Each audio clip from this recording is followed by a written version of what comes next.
Happy Friday! So I'm going to do a little video going over the classwork that is assigned for today. So you should be opening up the blank copy, attempting the problems, checking it to the key, and then watching the video to answer any of your questions. Hopefully that works.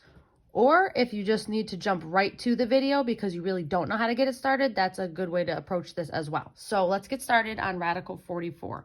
Very first thing that you need to do, or you need to make sure that you do, let me get my mail out of here, is this list of perfect squares. So you need to make sure that you know how to get this without help. So how did I come up with the list? 1 times 1, 2 times 2, 3 times 3, 4 times 4, 5 times 5, 6 times 6, and so on. And I make the list up to about 144, and that seems to work for most of the problems we give you for practice. So starting with 44, we need to take the number 44 and find factors of 44, 2 factors, and one of the factors has to come from the list, okay? So let's take 44, let's look up here. So it's gotta be, it can't be 49, obviously. It can't be 36. 44 divided by 25. 44 divided by 16, 9, 4, right? So 44 divided by 4 is 11.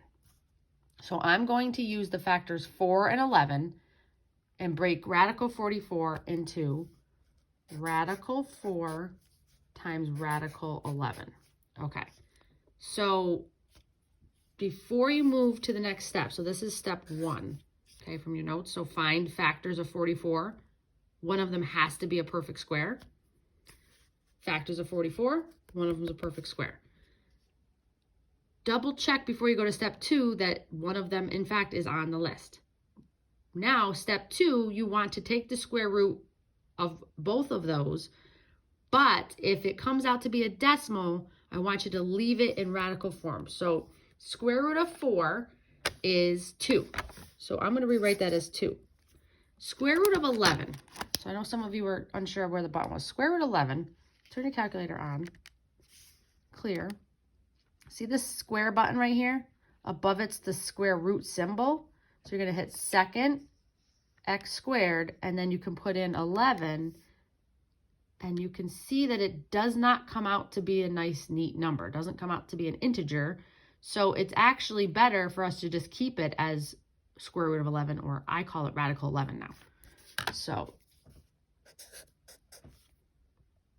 and we don't typically write the dot in our final answer, so we're just gonna write it like this and call it 2 radical 11. That's the simplified version of radical 44, okay? Move on to number 2. So number 2 is radical 27.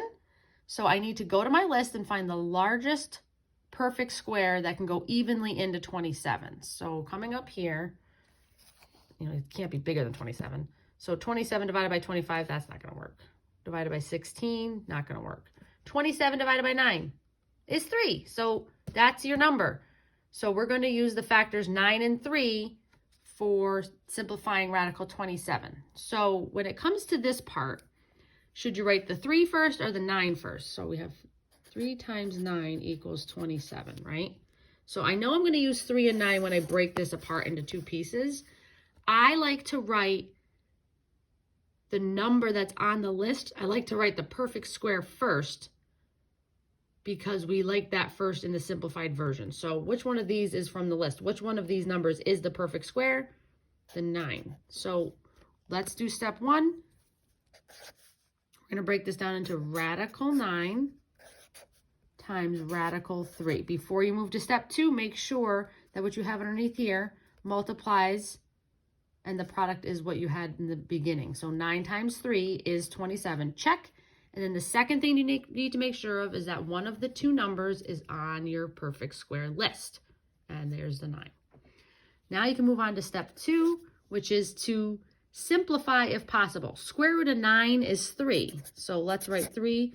Square root of 3, if you put that into your calculator, comes out to be a crazy decimal. So we like to leave it in this form. That's as simple as square root of 3 gets. Then we write the final answer, 3 radical 3. Cool. Okay. Number 3. Square root of 80. So this is number 3. What is the largest perfect square that goes into 80, let's say evenly? All right, what's the largest perfect square factor?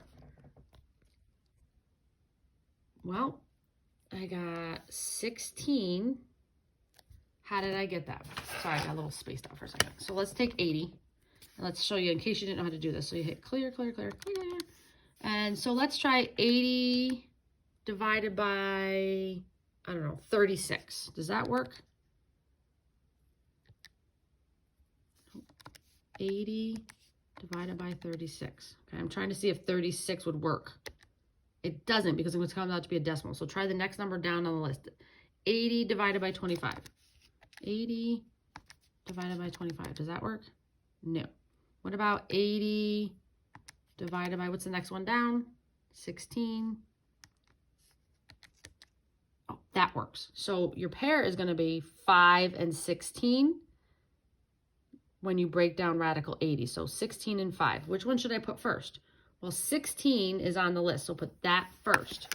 So I'm going to put 16, it's hard to write when you're looking through the camera, times 5. Okay, so step 1, let's check to make sure that 16 times 5 is 80. I got it right here. Check, check.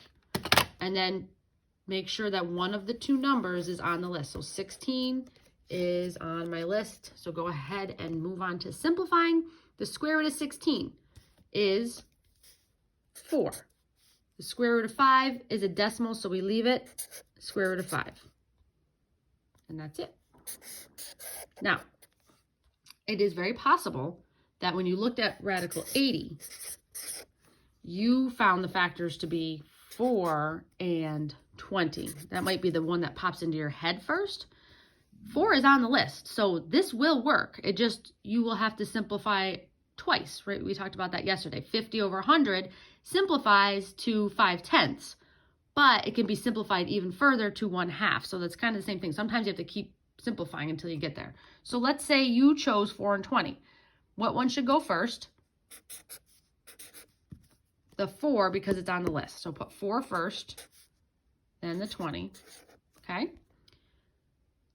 Check to make sure 4 times 20 is 80. Check to make sure number's on the list. It is. Simplify 2 radical 20, which is correct, but it's not simplified all the way. So that means 20 must have a factor that's on our perfect square list. And in fact, it's 4 again. So factors of 20, 4 times 5 gives me 20, right? And 4 is on the list. So we're going to not forget about this 2. So this is 2 times radical 20. Bring down the 2. Okay. Then you're going to break the radical 20 into its factors. Radical 4 and radical 5. What's happening here? Don't forget we're multiplying. Dink. 4 times 5 is 20. Go ahead and simplify. 2 is good. Square root of 4 can be written as 2. And radical 5 is a crazy decimal, so it's better to leave it as radical 5. And we are multiplying. 2 times 2 is 4. 4 times radical 5 is just 4 radical 5. Oh, that's a 5. Wish I had my tripod, but one of my children broke it. Okay, let's move on to number 7. Okay, number 7, which is, where are you, number 7? Oh, see, I'm already. I see it. Can you see through the paper? Right, number 7 is a little different because it's bigger, and it might be harder to find your factor pair that can, and having a perfect square in it. All right, so let me walk you through this. So let's start at 144. So I start at this side. I start at the bigger perfect square and work my way down, because the larger the perfect square you use, the less steps it will take you to get it simplified. So I'm going to do 2904 divided by 144. Does that work? That does not work. Okay, so let's try it again. 2904 divided by 121. That works. Cool. See how it's not a decimal? So our factor pair is going to be 121 and 24. So this was our original radical 2904. 121 and 24 are the factors we're going to use. We should put the 121 first because that's the one that's the perfect square. So 121 times, what do we say? 24. That was a good question that was asked yesterday in one of the classes. Like, how do you know what this number should be? If you do it using this method, the two numbers will be there for you. So it's just a matter of finding two numbers that multiply together to become 2904. So they're called factors. Now, 121's on the list. I know that these multiply to become 2904. Now let's simplify. What's the square root of 121? 11. And then the square root of 24 is a decimal. And then you think you're done. But guess what? You're not, because remember, this list actually goes on forever. So that wasn't actually, this 121 isn't actually the largest perfect square that goes into 29.4, but it's the largest one you have listed. So you wind up with radical 24, which can still be broken down further because 24 has a perfect square factor. Now let me show you what you might do wrong here. So 11, so I'm writing pencil so I can erase it. So what if you were like, okay, 8 times 3. So take the 11 down. 8 times 3 isn't 8 times 3 24? Yeah. So you decide that you're going to use radical 8 and radical 3. And you're like, all right, cool. So we get to this point. What's the square root of 8? So second square root of 8 equals a decimal. Okay, that's not a perfect square. And then square root of 3, okay, also not a whole number, right? So that's a problem, because now you're like, what am I supposed to do? Have these two radicals in my answer?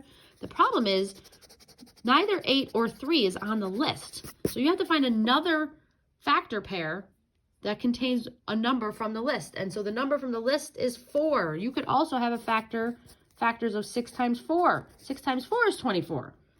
4 is on the list. This is your factor combination that you want to use. We should put the 4 first because it's the perfect square. So I'm going to take this, I'm going to break 24 into the factor pair that's going to work for me, which is this one. I'm going to do radical 4 times radical 6. Now I'm going to simplify. Don't forget that's multiplication. Bring down your 11 times the square root of 4 is 2 times square root of 6 is a crazy decimal, so we leave it. 11 times 2 is 22, radical 6. What do you think? Good, right? Not good? Okay. So if it's not good, keep watching. All right, let's do another one. Let's try number 8. No, let's not try number 8. We just did number 8. Look at it. Square radical 24, radical 24. Let's skip number 8. Radical 32. So radical 32, we need to find factors that will give us 32. So let's go down this way. 16. Does 16 work? So 32 divided by 16 is 2. So 16 times 2 gives me 32. So this will work, and this is on the list. So let's break this down into radical 16 times radical 2. Okay? Square root of 16 is 4. Square root of 2 is a decimal. Boom, you're done. Okay? Next one. Number 10. 567. This is a large number, so I'm going to start by working my way down my list. Okay, so you're going to do 567 divided by, how about 144? Does it work? It does not work. Okay, so let's try 567 divided by 121. That does not work. I know that 567 divided by 100 is not going to work. What about 567 divided by 81? Yes, that works. Okay. So I get 81. Ooh, where'd you go? Go up. I got 81 and 7 as my factors, right? So 81 times 7 equals 567. Okay, so these factors multiply and give me a product of 567. 81 is on the list, so I am good to go. So we're going to break this down into radical 81 times 7. Now we're going to simplify. Square root of 81 is 9, radical 7. Okay, so I hope this helps a little bit. Keep practicing, and I will see you on Monday.